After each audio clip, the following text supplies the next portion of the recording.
Hi everyone, my name is Tania, and today I'm going to be sharing 3 different ways on how to use Altenew's Dye Motifs Stamp. Stay tuned!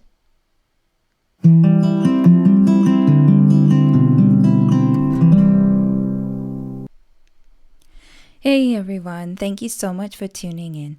So today I'm sharing how to use Altenew's Dye Motifs Stamp Set in 3 different ways. Now, I really love anything to do with textiles, any kind of design that reminds me of fabric. So I thought that I would really go to town using this stamp set. So to start off, I'm creating an art journal page, and I have stamped the sentiment from the set down first of all, so that I know where I need to focus all of my stamped elements. And I am taking the largest of the motifs from the stamp set and stamping it down with some turquoise ink. And I am making sure to distribute the design here and there so that it doesn't look like so that it doesn't look like I've put much thought into it, but I actually have. So I'm making sure that nothing is lined up so that the eye is led around all over the page, and there's a lot of interest going on. And then I am taking the smaller size motif stamp, and I am stamping that right in the center of where I stamped the original motif with Pinkalicious. And then I decided to just step it up a little bit and try something different. So I'm taking the Broken Chevron stencil, and I am taking some jet black mixed media ink, and I'm making sure not to touch my paper too much. So I'm holding down the stencil with another scrap piece of cardstock so that any moisture from my fingers doesn't transfer onto the art journal page background. So I am adding some softly blended lines with the brush. This is the small ink blending tool. And I am placing the ink blending here and there in between where the motifs are. So, and then making sure that they're slightly overlapping over the motifs as well. And I am just making sure that I don't have too much ink on my blending brush so that I don't have any harsh lines. And then I noticed that you could really notice the edge of the stencil on one part of the design, so I went back and blended that out a little bit more with the ink blending tool. Now, the mixed media inks, their special properties are they are pigment inks, so they stay wet long enough so that you can heat emboss on them. So this was a really light layer of ink. So the embossing powder, I'm using the translucent pearl embossing powders. All of the products that I'm using are linked in the description box on YouTube as well as on the Mixed Media blog.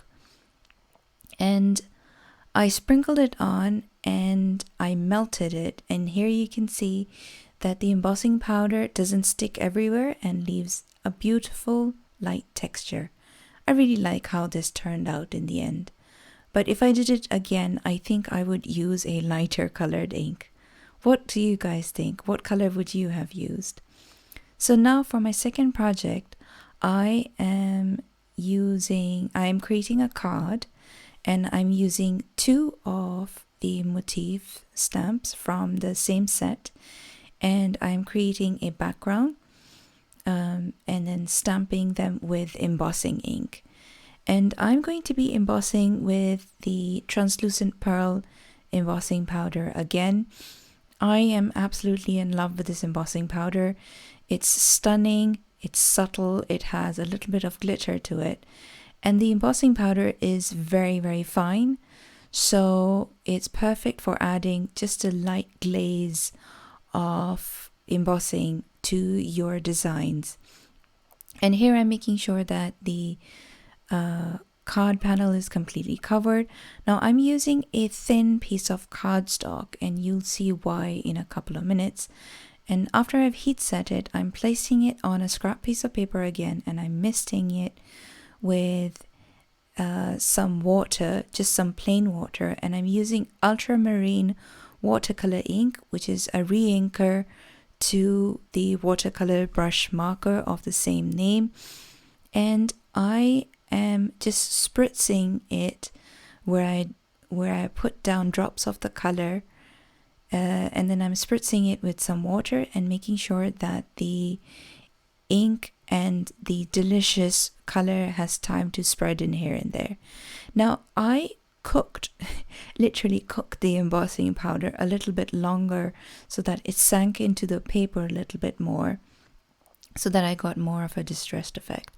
And I'm using another piece of cardstock to mop up some of that excess liquid so nothing goes to waste. Now, before it dried completely, you're going to be watching this and thinking, what on earth is she doing? But trust me, the finished effect is going to be stunning, or at least I think so. And what I've done is I've scrunched up the still damp piece of cardstock, and I am picking up some of the wrinkles with the Starlight dye ink, and then applying it along the edges as well. And then before it has time to completely set, I'm spritzing it with some water just to get that ink to blend in with that background a little bit more. This highlights some of the texture and makes it look like fabric. And you can see the stunning embossing powder as well in the back. And when it's all dry, and you can flatten this out completely if you want, but I still left it wrinkled a little bit here and there, and I thought that it looked like batik fabric. And I really loved how this turned out. And to finish off the card, I added a Waterbrush Hello Die in navy cardstock.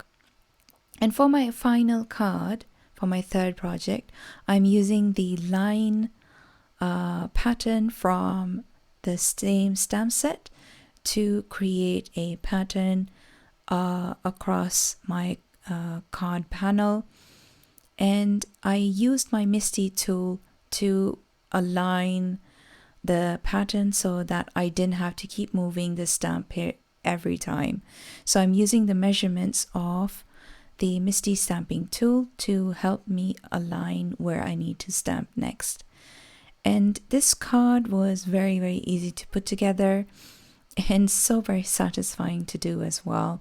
And for the last line, you will see that I am going to put down a post-it note so that I don't get any ink along the bottom part of the card panel, because that's where I want to put down my stamp sentiment. So I'm putting down a piece of post-it note, and I'm aligning the stamp so that it stamps in that empty spot there. And then while I have my MISTI tool out, I am stamping a sentiment from the same set. I hope that you enjoyed this video, and let me know which technique that you like the most. Thank you so much for watching. Take care and bye.